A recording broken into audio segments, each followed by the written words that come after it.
What's the meaning of acer? Acer. Acer. Acer. Acer.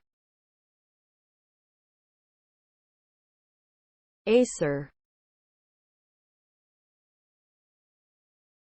The word acer is a genus of trees and shrubs that are native to North America, Europe, and Asia. There are over 120 species of maple trees, and they can be found in a variety of habitats, including forests, woodlands, and even urban areas.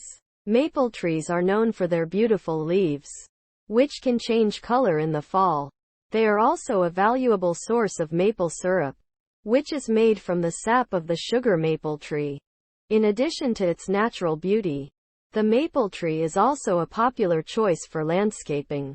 Maple trees are relatively easy to care for and can provide shade and beauty for many years.